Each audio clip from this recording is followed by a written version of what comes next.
The bulldozer's engine cuts off at exactly 2:47 p.m. on a Tuesday in June, and Deborah Sinclair steps out onto what used to be my grandfather's meadow in 4-inch heels that sink into the mud. "This land," she says into her phone camera, clipboard against her chest, "is officially common property of Cedar Hollow Estates. Mr. Kessler had his chance to object at the annual meeting. He didn't show. That's on him. I'm standing 40 feet away with my own phone recording, and I don't say a word." Behind her, 7 acres of what my family calls the Kessler Bottoms, a natural floodplain that soaked up spring rain since before Texas was a state, are getting scraped bare for tennis courts. $400,000 of asphalt, she told the board. $2.4 million, it would turn out, was closer to the truth, and almost none of that money ever touched a single court. Here's the number that matters right now.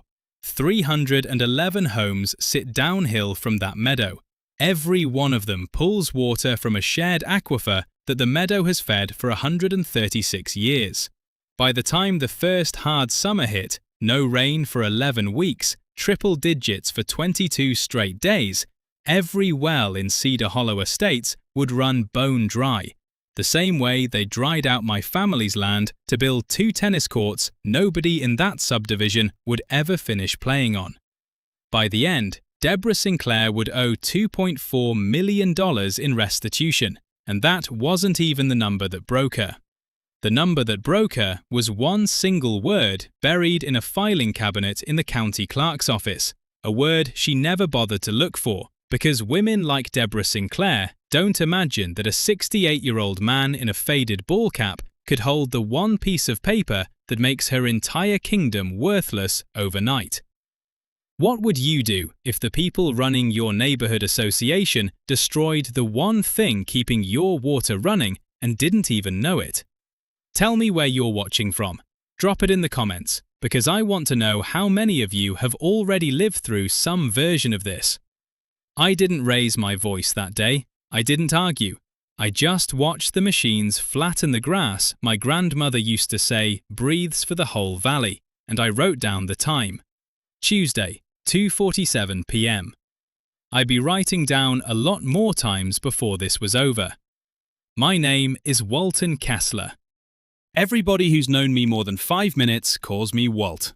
I'm 68 years old. I spent 31 years as a hydrogeologist for the Texas Water Development Board, and I retired 4 years ago thinking the hardest part of my life was behind me.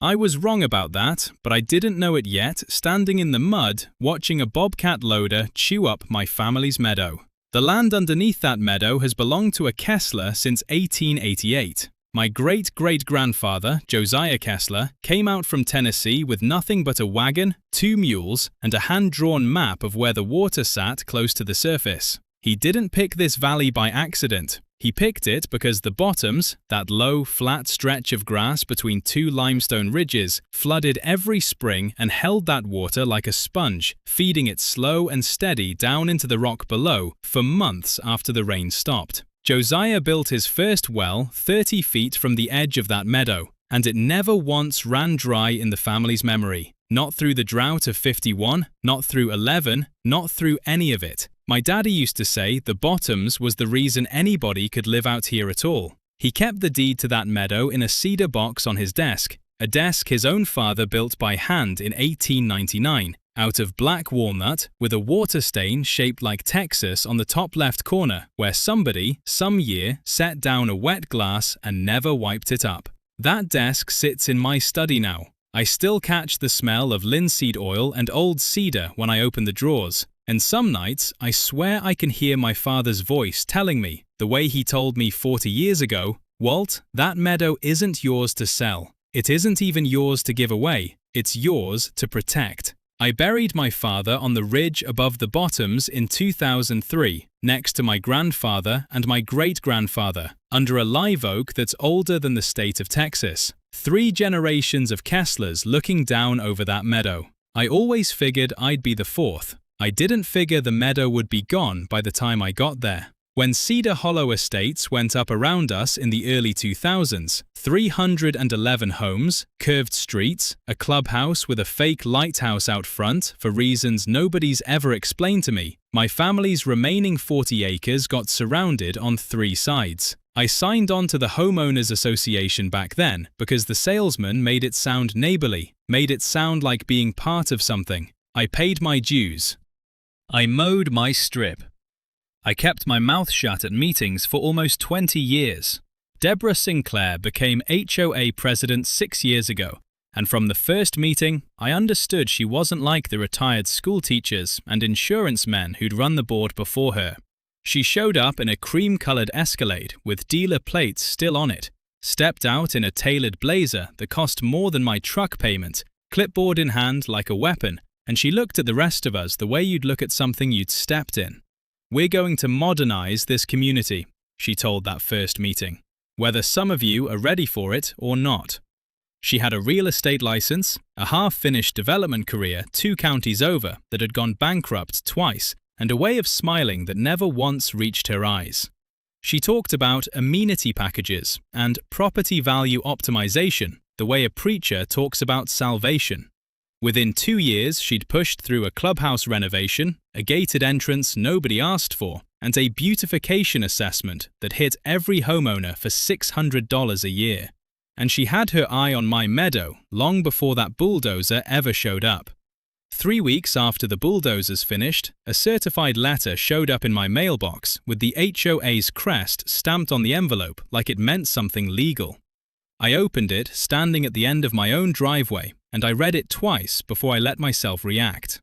The letter said I was in violation of Section 4.2 of the Cedar Hollow Estates Declaration of Covenants, unauthorized use of common area drainage, and that I owed the association $11,400 in fines, backdated to cover unpermitted water diversion from my property onto what the letter called association recharge infrastructure.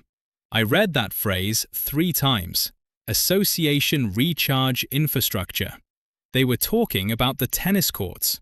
They'd paved over my family's meadow, cut off the natural drainage that had run downhill onto my land my whole life, and now they were fining me for the water backing up because their asphalt had nowhere else to send it. Attached to the letter was a copy of a covenant amendment dated 2 years back, supposedly signed at an annual meeting I never got a notice for. My signature was on it. I've signed my name 11,000 times in 68 years, and that was not my signature. The letters leaned the wrong way. The K had a hook on it I've never once put there. I didn't call anybody. I didn't write back that night. I sat down at my father's black walnut desk, under the lamp, and I photographed the letter, front and back, with a ruler laid along the edge for scale. I wrote the date and time on a legal pad, Tuesday, 2:47 p.m., the same afternoon 3 weeks later, like the day was circling back around to remind me it wasn't finished with me, and I started a folder, Manila, plain, unmarked. I'd spent 31 years writing reports the state of Texas could take to court, and old habits don't retire just because you do. 2 days later, I drove to the clubhouse for the monthly board meeting, and I sat in the back row without saying a word until public comment. "Mrs. Sinclair," I said, standing up slow, my knees not what they used to be. "I'd like to know who signed my name on this amendment, because it wasn't me." She didn't even look up from her clipboard right away. When she did, she had that smile on, the one that never reaches the eyes. "Mr. Kessler, the amendment was approved by board vote. Your presence at the meeting isn't required for a covenant to bind a property owner. That's just how HOAs work." She glanced at the man beside her, Randall, her husband, who sat on half these boards with her like a shadow with a checkbook, and then back at me. "I'd suggest you pay the fine before it accrues interest. We don't want to have to put a lien on that pretty piece of land of yours." A few people laughed, not many. I noticed the ones who didn't laugh, and I noticed one in particular, an older woman near the front, oxygen tank on a little cart beside her chair, hands folded tight in her lap like she was trying to disappear into the upholstery. I didn't know her yet. I would. I sat back down and I said, "I'll be in touch," and that was all. That night, I mailed my response certified, return receipt requested, because here's what most homeowners don't know.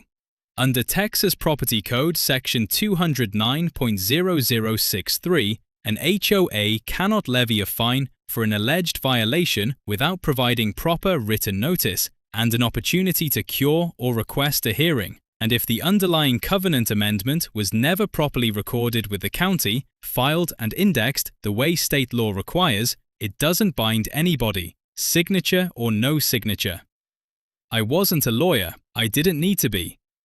31 years of writing technical reports that held up in front of the Texas Railroad Commission had taught me one thing above all else. Paper beats yelling every single time, as long as your paper is better than theirs. So I went looking for better paper. I started at the county clerk's office on a Thursday morning, the kind of building that still smells like floor wax and old carbon paper, no matter how many computers they put in it. I pulled the original recorded plat for Cedar Hollow Estates, the covenant declaration from when the subdivision was formed, every amendment ever filed against it. The clerk, a heavy-set woman named Patty, who'd known my father, pulled boxes for me without asking too many questions, which I appreciated. The first thing I found was small, but it mattered. The amendment with my forged signature had never been filed with the county at all, not once. Sinclair's board had voted on it, typed it up, mailed it out like a threat, but they'd never actually recorded it, which meant, under state law, it had no more legal weight than a note stuck to a refrigerator. My $11,000 fine was built on a document that didn't legally exist. That was my small shield. It would stop the bleeding. It would not win the war. I kept digging because something about the whole business still itched at me. The way a low reading on a well gauge itches at you when the historical average says it shouldn't be that low. That's when I found Eleanor. I didn't find her in a record book. I found her on my own front porch 2 days later, sitting in a folding chair she'd carried over herself, oxygen tank beside her, waiting for me to get home. "You're the Kessler boy," she said, though I hadn't been anybody's boy in 50 years. "I'm Eleanor Whitfield. I've lived on Hollow Creek Road since before they built the gate. My husband, Frank, was Army, 2 tours, and when he passed 3 years ago, that woman's board tried to fine me for his memorial flag being the wrong size on his memorial bench in the common green. $800 for a flag, Mr. Kessler, for a dead man's flag." She told me the rest sitting on my porch while the cicadas started up, and I gave her sweet tea because that's what you do. Deborah Sinclair had leaned on Eleanor hard the last 2 years. Small fines, threats about her fence, a wellness check request to the county that Eleanor swore was retaliation for asking too many questions at a meeting about where the beautification money was going. And now, Eleanor said, the board had asked her, specifically her, a well-liked widow everybody trusted, to stand up at the next meeting and say a few kind words in support of the tennis court project and Mrs. Sinclair's leadership. They wanted her face on their side. A war hero's widow, oxygen tank and all, smiling next to Deborah Sinclair for the newsletter. "I told them no," Eleanor said, and 2 days later, my well pump started making a sound I didn't like. I sat with that a long moment. Then I asked her a question that had been circling in my head since I stood in the county clerk's office with those boxes. "Eleanor, when's the last time you had good water pressure?" She thought about it. "Since about the time they started pouring that concrete," she said. "I figured it was just my pipes. I'm 78, Mr. Kessler. Everything on me and around me is getting old." I didn't say anything else that night, but I didn't sleep much either. The next morning, I called an old colleague still working at the Texas Water Development Board, a hydrologist named Priya Anand I'd trained 15 years earlier, and I asked her to pull whatever public well monitoring data existed for the Cedar Hollow aquifer segment. 3 days later, she sent me a chart, and the chart told me what my gut already suspected. Recharge rates for that whole aquifer segment had dropped by nearly 60% in the 11 months since the Meadow got paved. 60% in less than a year on an aquifer that had held steady for a century. That sent me back to the clerk's office, but this time I wasn't looking for covenant amendments. I was looking for something older. I asked Patty for anything filed under the original Kessler Homestead patent, water rights included, going back to 1888. What she handed me across the counter, in a folder so old the paper had gone the color of weak coffee, was a certified copy of a filed water rights declaration. Texas is a hybrid state. Surface water is state-owned and permitted, but groundwater historically follows the rule of capture tied to land ownership. And back in 1901, my great-grandfather had done something almost nobody else in the county bothered to do. He'd filed a formal, recorded groundwater rights instrument with the state, naming the entire recharge zone, the bottoms, the meadow, all 40 original acres, as appurtenant water rights, attached to the Kessler Homestead deed, predating every well permit, every municipal water district agreement, every HOA covenant in that whole valley by over 100 years. Every drop of water feeding every well in Cedar Hollow Estates passed, at some point, through land whose recharge rights were legally, permanently, and exclusively mine. I sat down right there on the hard bench outside the records room, the paper trembling a little in my hands, not from age, from something closer to disbelief, and Patty asked if I was all right, and I told her I was fine, I just needed a minute. Because underneath all of it, underneath the forged signature and the ugly little fine and Eleanor's flag and her failing well pump, there was something much bigger sitting quiet in these county records. Something Deborah Sinclair had never once thought to check before she poured $2.4 million of somebody else's money into asphalt. I went home that afternoon and I pulled the tennis court construction invoices I'd requested weeks earlier under the HOA's own open records bylaws. Invoices the board had been slow walking me on for a month. Sitting at my father's desk, under that lamp, I laid them out next to a Texas Secretary of State business filing I'd printed off that morning almost as an afterthought. The general contractor listed on every invoice was a company called Hill Country Paving and Design, LLC. The registered agent for that LLC, filed 18 months before the Meadow ever got touched, was one Randall D. Sinclair, her husband. The bids had come in at $400,000. The invoices, paid out of the HOA's Capital Improvement Reserve, and a special assessment levied against every homeowner in Cedar Hollow Estates, totaled just under $2.4 million. I sat back in my father's chair, in a house that smelled like cedar and old paper, and I thought about Eleanor Whitfield's dying well pump and my daddy's voice telling me the bottoms wasn't mine to give away, it was mine to protect, and I understood, finally, exactly what kind of fight I was actually in. By the second week of July, the heat in Cedar Hollow Estates stopped being weather and started being a verdict. Triple digits, day after day. The air so dry it felt like breathing through a heating vent. The grass on the common green went from green to gold to the color of a manila folder in about 18 days. And one by one, up and down Hollow Creek Road and Meadowlark Lane, and all the curved little streets with names some developer picked off a brochure, wells started running dry. The Hendersons at 14 Meadowlark lost water pressure first, then nothing at all. The Ortegas 2 doors down from them had brown sludge coughing out of their kitchen tap before their well quit entirely. By the third week, the HOA's own clubhouse, with its fake lighthouse and its heated pool nobody could fill anymore, had to shut down its irrigation system because the municipal backup line couldn't keep up with 311 households, all drawing from a shrinking margin at once. I watched it happen the way you watch a well log you've read 100 times before, knowing exactly where the water table's going to drop next because you've seen the same curve on 100 other aquifers. I didn't feel good about it. I want to say that plainly. For anyone still wondering whether I enjoyed watching my neighbors suffer, I didn't. I felt sick most nights, thinking about the Hendersons' kids brushing their teeth with bottled water. Thinking about old Mr. Castellano 3 streets over, who needed a working tap for his dialysis machine. But I also understood something Deborah Sinclair still didn't. None of this had to happen. She'd done this, not me. She'd poured $2.4 million of other people's money into asphalt over the one thing keeping all of them alive out here. And she'd done it to build tennis courts nobody was playing on anymore because the association couldn't spare water to hose the dust off them. Eleanor Whitfield got hit hardest, and it happened on camera, because Deborah Sinclair had never in her life imagined that somebody like me would think to put up a trail camera.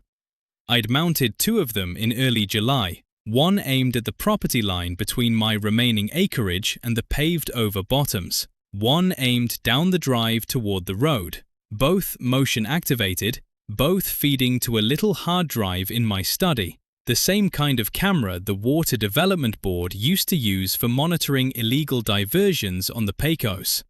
I wasn't trying to catch Deborah Sinclair doing anything specific. I was documenting, the way I documented everything since that first certified letter.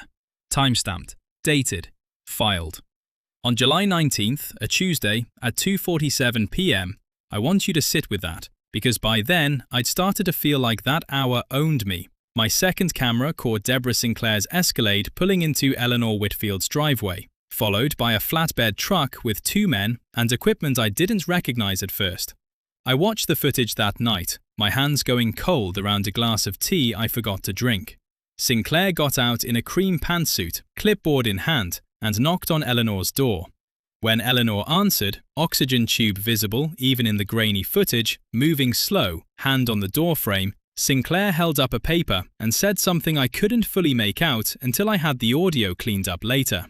What she said, word for word, according to the enhanced file I'd eventually hand over to a detective: Mrs. Whitfield, the board's decided your property's well is drawing improperly from shared infrastructure. We're capping it as a safety measure until the water crisis resolves. You'll need to arrange alternate service. Capping it. She had 2 men shut off and physically cap Eleanor Whitfield's private well, a well that had been in continuous use since 1974, permitted under the county's groundwater district, a well that had absolutely nothing to do with any shared infrastructure because there wasn't any such thing, not legally, not on paper, not anywhere except in Deborah Sinclair's imagination. It was criminal mischief. It was, depending on how a prosecutor wanted to charge it, potentially interference with a utility service under the Texas Penal Code, and it was absolutely a civil trespass onto private property to tamper with fixtures Eleanor owned outright. I watched those 2 men drop a locking cap over her wellhead while a 78-year-old widow stood on her porch with an oxygen tank, saying on camera, "Please, I don't understand, please don't do this." And Deborah Sinclair standing there with her clipboard, saying, "It's for the good of the community, Eleanor. I need you to understand that." I did not sleep that night. I sat at my father's desk with the footage looping, and I thought about the live oak on the ridge, my father and grandfather and great-grandfather underneath it, and I thought, this is the part where I stop being patient the quiet way and start being patient the dangerous way. Here's what most homeowners don't know, and what I made very sure to know cold before I moved another inch. Capping a permitted private well without the owner's consent, absent a documented public health emergency declared by the actual county authority, not an HOA board, violates both the property owner's rights under common law trespass and, more specifically, interferes with rights protected under Texas Water Code Section 36.113. which governs groundwater withdrawal permits issued by local groundwater conservation districts. An HOA board has no statutory authority whatsoever to regulate or restrict a permitted well on private property. None. Zero. Deborah Sinclair had just committed a crime, on camera, against a decorated veteran's widow, over a manufactured water crisis her own husband's shell company had caused. I didn't call her. I didn't post the footage anywhere. I did 4 things in order over the next 9 days, and I did every one of them with paper trailing behind me like a wake. First, I drove Eleanor to the county sheriff's substation myself, sat with her while she gave a statement, and I handed the deputy, a steady young woman named Officer Reyes, who took one look at Eleanor's oxygen tank and went very quiet with anger, a copy of my trail camera footage on a flash drive, timestamped with a signed affidavit describing the camera's location and chain of custody.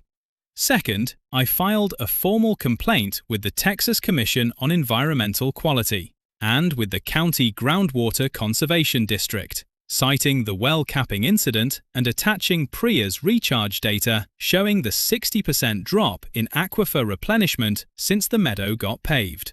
I wanted state eyes on this, not just county eyes.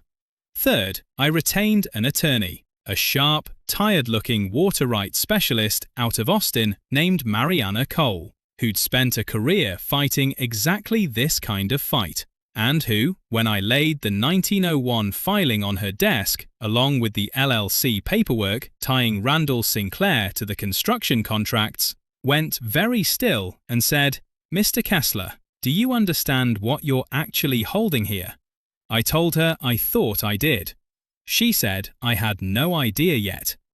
Fourth, and this was the one that mattered most, I sent, via certified mail with return receipt, formal written notice to the Cedar Hollow Estates Homeowners Association Board of Directors, individually to each member, informing them that any further construction, drainage modification, or attempted access to the recharge zone, historically known as the Kessler Bottoms, would constitute trespass on land whose appurtenant water rights were filed and recorded under Texas law in 1901, predating the association's formation by over a century, and that I would be attending the next scheduled board meeting to formally address the matter on the record with counsel present. I scheduled that meeting notice to arrive on a Tuesday. I didn't do that by accident. I wanted her opening that envelope at 2:47 in the afternoon, same as always. The hour that had become, without either of us planning it, the clock this whole war ran on. I also, quietly, invited 3 people to that meeting who Deborah Sinclair had no reason to expect. Officer Reyes, off-duty but willing to attend as a private citizen, a reporter from the county paper named Denise Avalos, who'd been sniffing around the LLC filing for a week after Mariana made a few calls, and a TCEQ compliance officer named Gary Boudreau, who'd read my complaint and decided, on his own initiative, that a site visit coinciding with a public board meeting might be efficient use of his Tuesday. Everything was in place, every notice sent, every witness confirmed, every document certified, filed, and copied 3 times over. All I had to do now was walk into that clubhouse, sit down in the back row one more time, and wait for Deborah Sinclair to hand me the floor. The clubhouse smelled like chlorine from a pool nobody could fill anymore, and every folding chair was full when I walked in that Tuesday, 2:47 p.m. Mariana Cole beside me in a grey suit with a leather folder under her arm, thick as a phone book. Deborah Sinclair sat at the head table in a cream blazer, Randall beside her looking like a man who'd rather be anywhere else, clipboard in front of her like a shield. She saw me come in. She saw Officer Reyes take a seat near the side exit, out of uniform but unmistakably paying attention. She saw Denise Avalos in the second row, with a notepad and a small recorder sitting openly on her knee. What she didn't see yet, because he was parked outside checking a well casing with a state-issued clipboard of his own, was Gary Boudreau from TCEQ. "Mr. Kessler," she said, voice smooth as always, "you're not on the agenda." "I filed for public comment 3 days ago," I said. "Certified mail. You signed for it yourself." I set the green return receipt card on the table in front of her. She glanced at it and set it aside like it was nothing. "Fine, keep it brief. We have real business tonight. Emergency water rationing measures, given the crisis." "The crisis," I said, "is what I'd like to talk about." I stood, and Mariana handed me the folder, and I laid 3 documents on the table in front of the board, one at a time, slow, the way you lay cards down when you already know you've won the hand, but you want the other side to feel every second of finding out. The first was the 1901 water rights filing, certified copy, my great-grandfather's name at the bottom in ink that had gone the colour of rust. "This is a recorded groundwater rights declaration," I said, "filed with the state of Texas in 1901, naming the Kessler homestead, including the meadow you paved over, as the appurtenant recharge zone feeding this entire aquifer. It predates this association by 103 years. It predates the county's own groundwater district by 70 years. Somebody in the crowd made a sound like they'd been struck. I didn't look to see who. That land, I said, is not common property. It was never common property. The amendment you sent me with a forged signature on it was never even filed with the county. This meadow and every drop of water that ever passed beneath it belongs to my family, legally, on paper, since before Texas had highways. Deborah Sinclair's smile finally cracked, just at the edges. That's an old document, Mr. Kessler. It doesn't override. It overrides everything you've built your case on, Mariana said, calm as still water. Under the doctrine of appurtenant water rights and the priority of recording standard in Texas groundwater law, Mr. Kessler's 1901 filing takes precedence over any subsequent municipal or association agreement. Every well in this subdivision draws indirectly from a recharge system your husband's company destroyed. Mr. Kessler has the legal standing to seek injunctive relief against any further interference with that recharge zone and damages for the interference already done. The second document I laid down was the Secretary of State filing for Hill Country Paving and Design, LLC, Randall Sinclair's name circled in red. Your husband's company, I said, billed this association $2.4 million for a $400,000 paving job. I have the invoices. I have the bid comparisons. I have bank transfer records my attorney obtained through a subpoena request filed with the district court last week.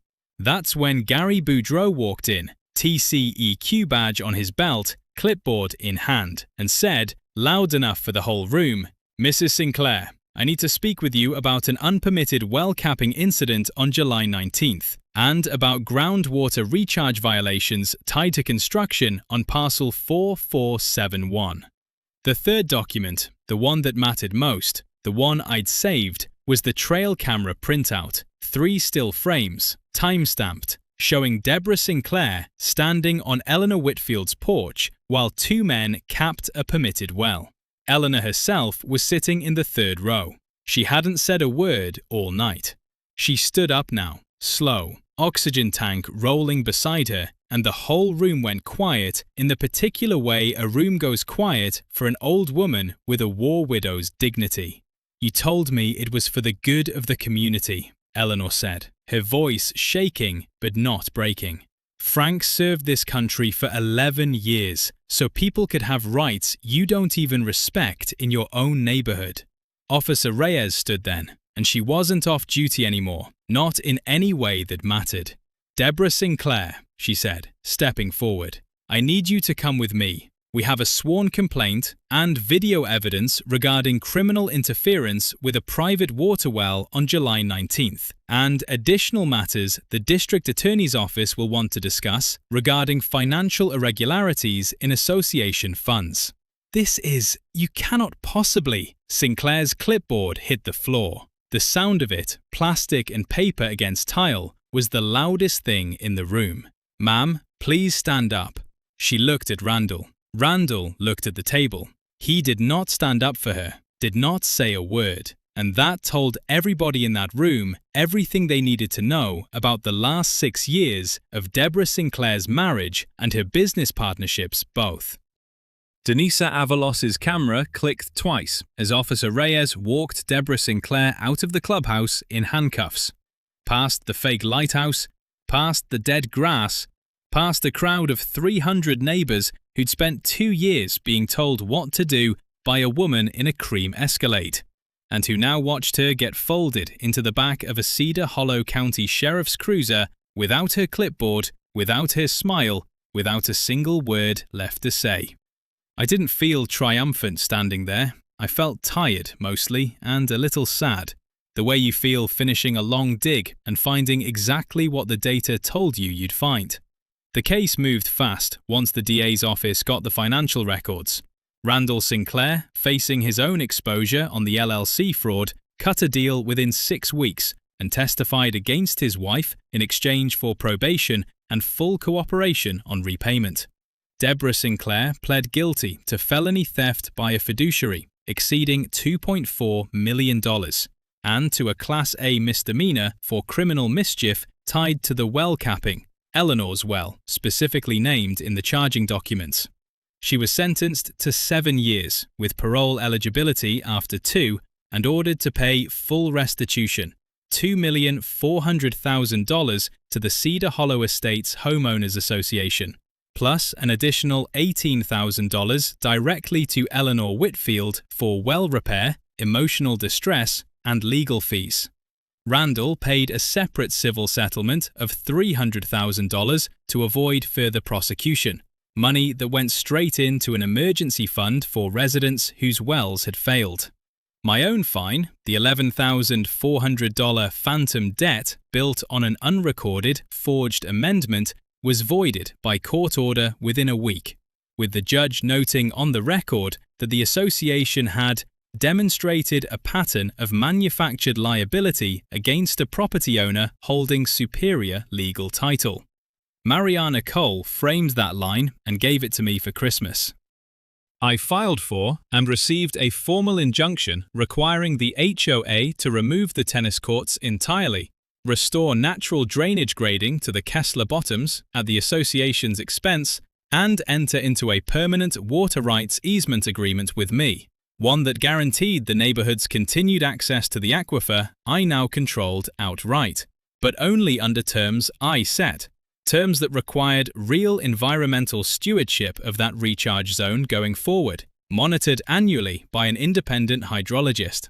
I nominated Priya Anand for that role. The board approved it unanimously, 7 votes to 0, at the first meeting held after Deborah Sinclair's arrest. They elected a new HOA president at that same meeting. Eleanor Whitfield didn't campaign for it. She didn't even raise her hand. Somebody else nominated her, and the room applauded before she'd even said yes, oxygen tank and all, and I watched her sit a little straighter in her chair than I'd ever seen her sit before. By the following spring, the asphalt was gone. Contractors, legitimate ones, vetted by the new board, paid through Randall's settlement fund, regraded the bottoms back to something close to its natural contour, and I stood on the ridge above it with Eleanor one warm April evening, watching the first real rain in 8 months roll across the valley and sink, slow and patient, into ground that remembered how to drink it. "Your granddaddy," Eleanor said. "He'd be proud of you, Walt." "He'd tell me I took too long getting here," I said, and she laughed, a real laugh, the kind I hadn't heard from her since before any of this started. I still keep the manila folder in the bottom drawer of my father's desk, thicker now than it ever needed to be, full of certified letters and time-stamped photographs, and one very old piece of paper with my great-grandfather's rust-colored signature at the bottom. Some nights I open that drawer just to smell the cedar and the linseed oil, and I think about the 3 things I learned doing all this, things I'd tell anybody sitting where I sat 2 summers ago. First, document everything, the moment it happens, because paper outlives outrage. Second, the people running your HOA can vote on anything they want, but a vote doesn't create a right that was never theirs to give. Third, the quietest man in the back row is sometimes holding the one piece of paper that changes everything, and he's usually willing to wait exactly as long as it takes. The well on my property, the one Josiah Kessler dug in 1888, still hasn't run dry. Not once, not through any of it. But 2 weeks ago, a survey crew from a company I've never heard of started walking the fence line on my northern acreage, the 40 acres my father never got around to fully deeding, the parcel that's technically still tangled up in a boundary dispute nobody's touched since 1962. I haven't called anybody about it yet. I'm just writing down the time. Tuesday, 2:53 p.m., 6 minutes off my usual hour, which told me something about how distracted I'd gotten lately. How much of my rhythm had shifted since the trial ended, and the folder in my father's desk stopped growing quite so fast. I stood at my kitchen window with a cup of coffee going cold in my hand, watching 2 men in orange vests walk slow lines through the scrub oak on the north side, one of them carrying a GPS unit, the other dragging a measuring wheel that clicked with every rotation, a sound that carried clean across the quiet morning air.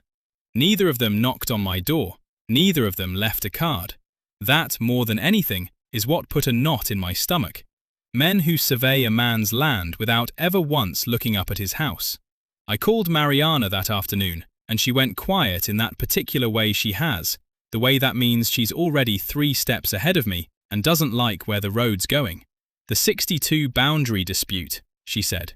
Walt, I pulled that file 2 years ago when we were building your original filing.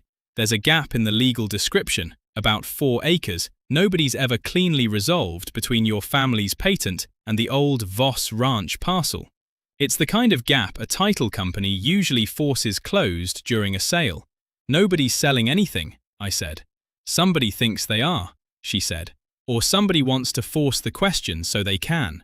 I thought about that for a long while after we hung up, standing on my porch as the evening came down orange over the ridge, over the live oak, over 3 generations of Kesslers who never had to worry about surveyors walking their land uninvited. I thought about how a fight like the one I'd just finished doesn't really end so much as it goes quiet for a while, waiting to see if you got soft. Eleanor came by 2 days later, driving herself now. She traded the old sedan for a small SUV with hand controls. First big purchase she'd made since becoming HOA president. And she found me out by the fence line, staring at survey stakes with pink flags on them that hadn't been there the week before. "Somebody's hungry again," she said, not a question. "Feels that way." "You know," she said, easing herself down onto the tailgate of my truck, oxygen tank humming soft beside her. "The whole neighborhood still talks about you like you're some kind of quiet storm. The Hendersons named their new well pump after you. I'm not joking, Walt. They call it Old Walton." She smiled, and for a second the exhaustion of the last 2 years lifted off her face entirely. "Whatever this is," she said, nodding at the flags, "you won't be doing it alone this time. You remember that." I told her I would. I meant it. But standing there with the pink flags fluttering in a hot breeze, the click of that measuring wheel still echoing in my memory, I understood something plain and unwelcome. Paper had won me one war. It hadn't retired me from the next one. I folded a fresh flag into my pocket that evening, the one closest to my fence post, and I carried it inside and laid it on my father's desk, right next to the manila folder, right next to the cedar box that still smelled faintly of linseed oil after all these years. Some habits, I was starting to understand, don't retire. They just wait for the next Tuesday.